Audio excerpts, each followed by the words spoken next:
शिमला जिला में बर्फबारी के चलते 112 सड़कें बाधित हैं। उपायुक्त अनुपम कश्यप ने जानकारी देते हुए कहा कि सोमवार को हुई बर्फबारी के कारण शिमला के ऊपरी क्षेत्र में अनेकों सड़कें बाधित हुई हैं। शाम 6 बजे तक 112 सड़कें बंद होने की सूचना प्राप्त हुई है, जबकि चंडीगढ़ से शिमला और बिलासपुर धर्मशाला से शिमला मार्ग पूरी तरह से खुला है।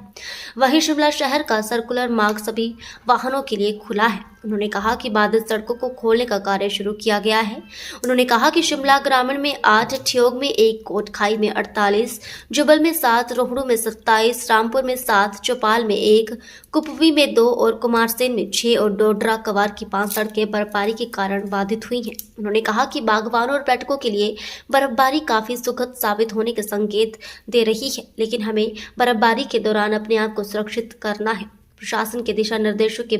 बाद ही आवाजाही करने के लिए उन्होंने आग्रह किया। इसके अलावा बुजुर्ग, बच्चों और बीमार लोगों का विशेष ध्यान रखने का भी उन्होंने आग्रह किया। नमस्कार। आज जैसा आपको विदित है कि शिमला में हल्की बर्फबारी हुई है और ऊपरी क्षेत्र में जो है बर्फबारी का दौर अभी भी जारी है। ये एक बहुत अच्छी खबर है जो कि हमारे बागवानों के लिए, पर्यटकों के लिए और स्थानीय जनता के लिए, जिसकी काफ़ी समय से लोग इंतज़ार कर रहे थे, वो एक अच्छी बर्फबारी आज प्रारंभ हुई है। इस संदर्भ में मैं आपको बताना चाहता हूँ कि शिमला जो वो राज्य का मुख्यालय है, वो अभी बाकी जो अन्य हमारे ज़िले हैं और दूसरे राज्य हैं, उनके साथ उनका संपर्क जो है वो पूरी तरह से खुला हुआ है। चंडीगढ़ से शिमला की ओर आने वाला मार्ग और कांगड़ा बिलासपुर से शिमला की ओर आने वाला मार्ग जो है वो पूरी तरह से खुला है। हालांकि शिमला से ऊपरी क्षेत्र के लिए जाने वाले जो मार्ग हैं वो अभी बाधित हैं और जिसमें लिंक रोड जो हैं वो काफ़ी थोड़े प्रभावित हुए हैं, जिसमें से लगभग 112 जो लिंक रोड्स हैं वो हमारे अभी पूरी तरह से अवरुद्ध हैं और जिसको कि खोलने का काम जो है वो प्रारंभ कर दिया गया है। यहाँ मेरी आप सबसे अपील रहेगी कि इन मार्गों पर अभी यातायात करने से जो है वो परहेज़ करें और जो पुलिस और प्रशासन के लोग जो इस कार्य को व्यवस्थित करने में लगे हैं उनका सहयोग करें, अपनी जान को भी खतरे में न डालें और दूसरों के लिए भी कोई इसमें समस्या ना हो, ऐसा हमें मिलजुल करके प्रयास करना है।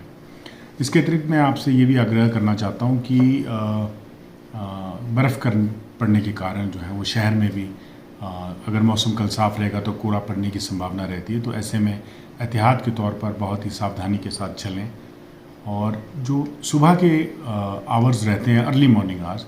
उसमें कुछ अपने कार्यों को एडजस्ट करें, उसमें थोड़ा उस समय में कार्य करने से थोड़ा उसको अवॉइड करें, क्योंकि ठंड बहुत होने की संभावना अर्ली मॉर्निंग में रहती है और ये इसी तरह से जो लेट आवर्स में भी है उसमें भी समस्या होती है ज़्यादा ठंड होने के कारण। तो ऐसी स्थिति में अपना ध्यान रखें।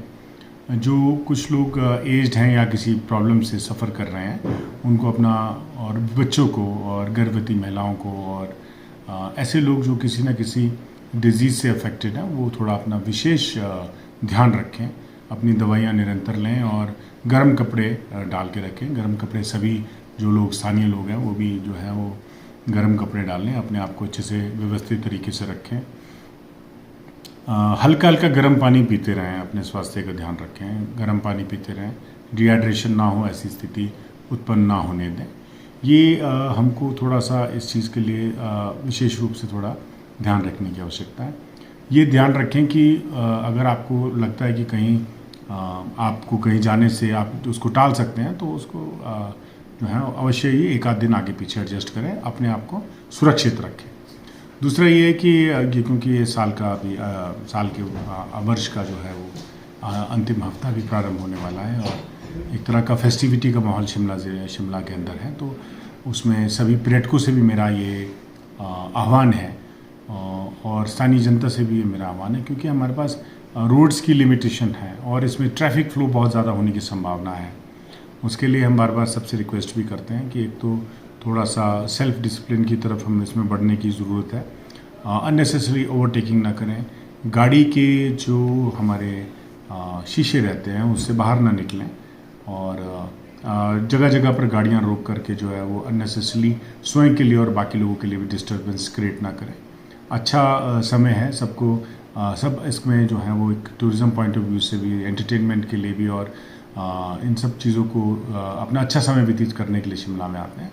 तो अपने अगर डिसिप्लिन में हम सब लोग रहेंगे तो ये बाकी सब लोग भी जो है अपने समय को अच्छे से जो है ये एक यादगार के बना करके शिमला से यहाँ से ले जा सकते हैं। तो इसलिए हम लोगों को ये एक अच्छे माहौल के अंदर ये सारी चीज़ें व्यवस्थित करनी है, ताकि ये जो आने वाला समय है, विंटर कार्निवल जो है बहुत अच्छे तरीके से यहाँ पर शहर को सजाने का भी काम किया गया है, अच्छी लाइट्स की व्यवस्था की गई है और सांस्कृतिक संध्याओं का भी आयोजन जो है वो किया जा रहा है। तो ये सब चीज़ें भी जो है वो सब लोग ध्यान रखें, ताकि सब लोग अच्छे से जो है वो इस समय को जो है अच्छे से निकाल सकें और एक यादगार समय इसको बनाएं।